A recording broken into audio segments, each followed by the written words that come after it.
Perlu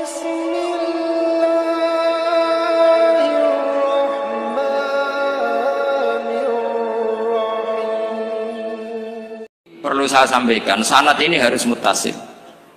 Sehingga kita tahu bahkan cara tidur Rasulullah itu miring kemana, ala jambil aiman, kemudian madhab kiblat. Sebelum tidur beliau wudu, sebelum tidur lagi baca subhanallah 33 kali, alhamdulillah 33 kali, Allahu akbar 33 kali. Sebetulnya wiridan itu sanad paling kuat itu tentang mau tidur. Meskipun ada riwayat dibaca setelah apa? Sholat. Jadi makanya kita al-jam'u baina riwayaten, habis sholat ya baca itu, mau tidur ya baca itu.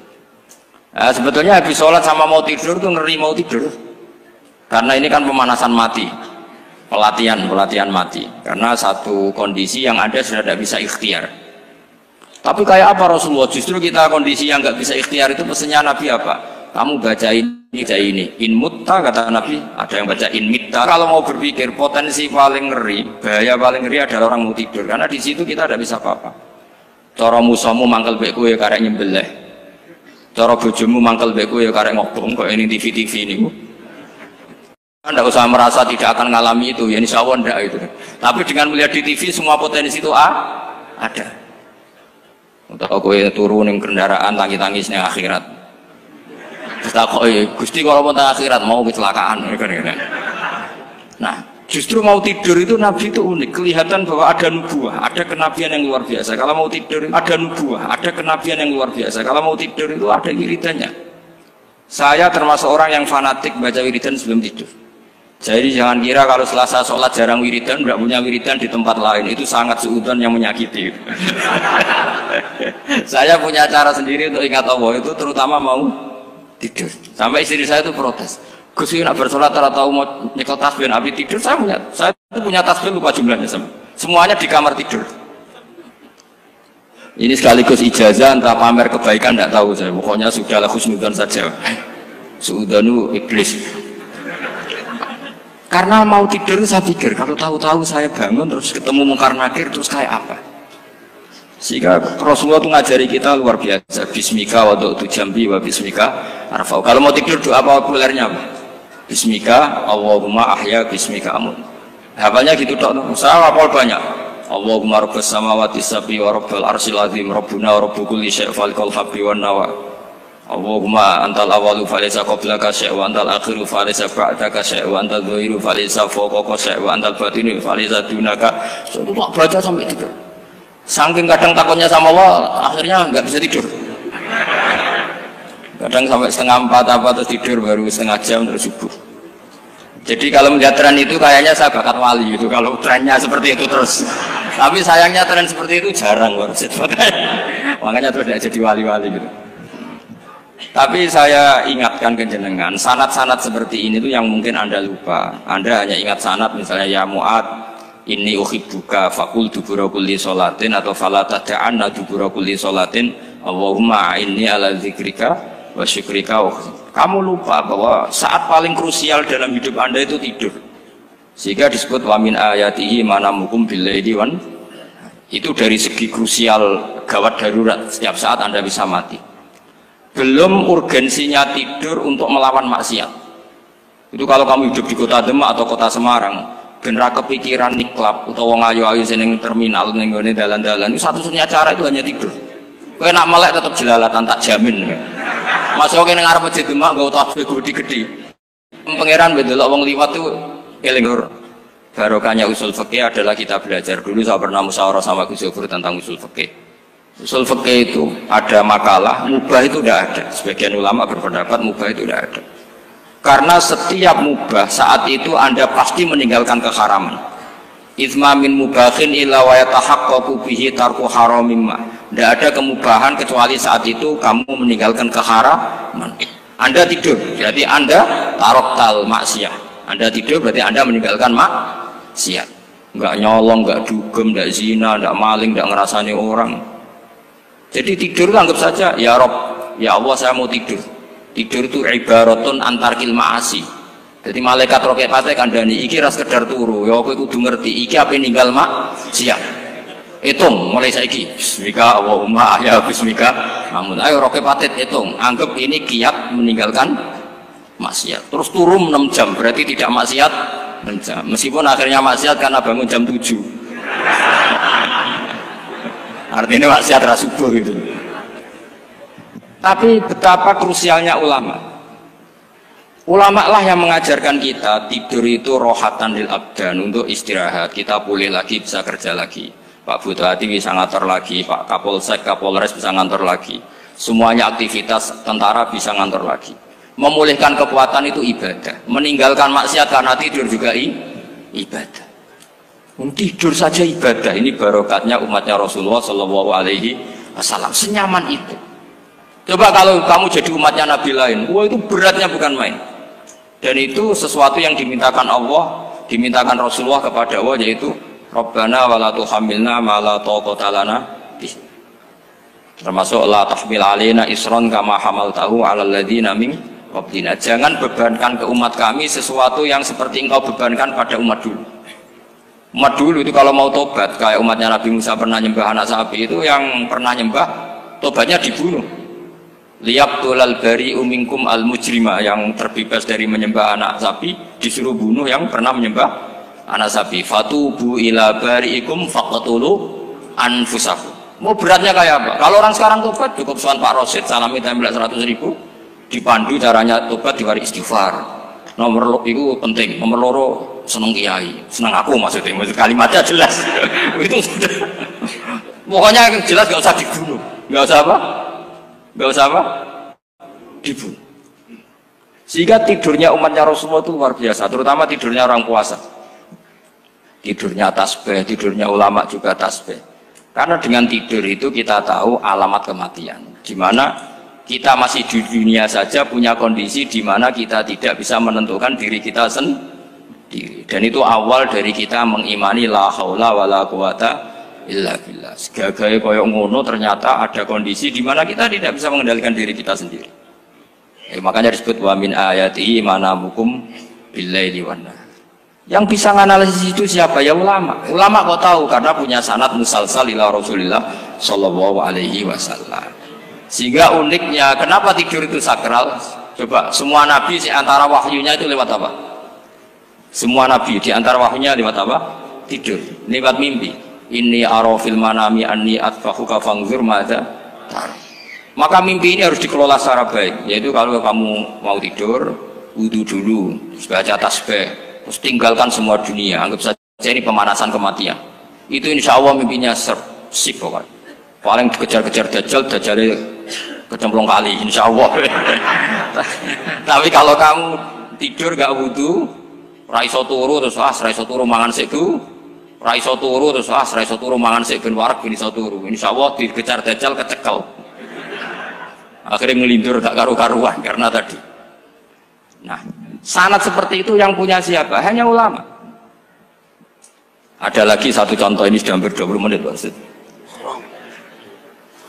Itu saya pernah ngaji Durarul Kalami Syafi'i, mutiara-mutiara ngendikan Imam Syafi'i. Itu ulama itu mesti ngendikan itu unik. Tadi saya sudah cocokkan sama Bupati, tak tanya, Pak Bupati saya ini punya ilmu dari Bapak, mungkin pas untuk jenengan pakai. Kata Bapak, urip iku padha wae, ngadepi kanca mek musuh iku padha wae, malah kadang ribet kanca. Dulu saya itu iskal itu janggal.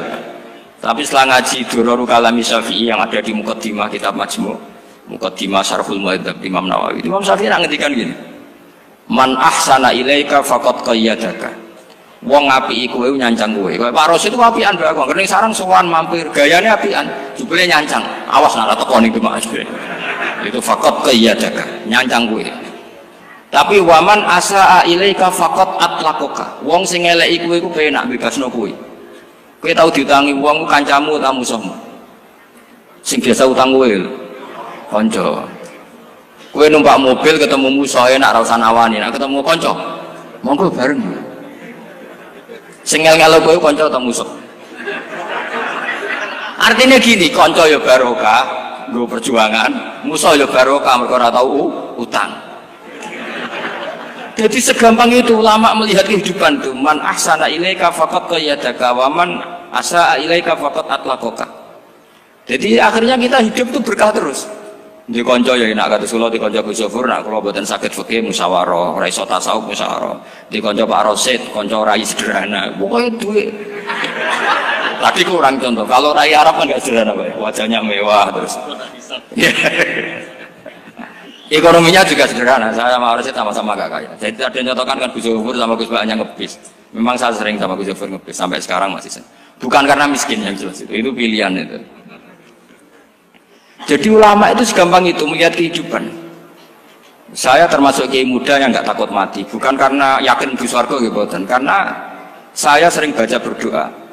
Allahumma ya Allah, kata Rasulullah, kamu harus berdoa ya Allah, ij'alil hayata ziyadatan li fi kulli khairin wal mauta rohatan li min kulli syarrin. Mungkin sekarang kita ada zina, mungkin sekarang kita ada korupsi, mungkin sekarang kita ada maling, tapi potensi itu tetap ada. Yang bisa ngakhiri itu apa?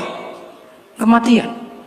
Maka anggap saja kematian itu rohatan li min kulli syarrin, semua mengakhiri semua keburukan. Kayak apa Rasulullah memandang kehidupan? Kalau kamu masih hidup, anggap saja ziyadatan li fi kulli khairin. Saya gara-gara hidup saudara kersane Pak Rosid ngaji di sini. Ikhlas Pak Rosid itu sangat ikhlas. Saudara senior kula dipaksa nggih gelem, diintimidasi nggih gelem. Wah itu barokah. Nanti setelah saya mau mati, karena saya juga akan ridho-ridho saja. Ya Allah, ini akhir dari segala potensi keburukan saya. Sehingga kiai NU, kiai alim ada bajingan, tukang ngemel wong kok mati. Saya gitu Pak, niki saya. Tanggane ra ono sing gelem muni saya. Kiai ini maksud, ayo Pak muni saya Pak.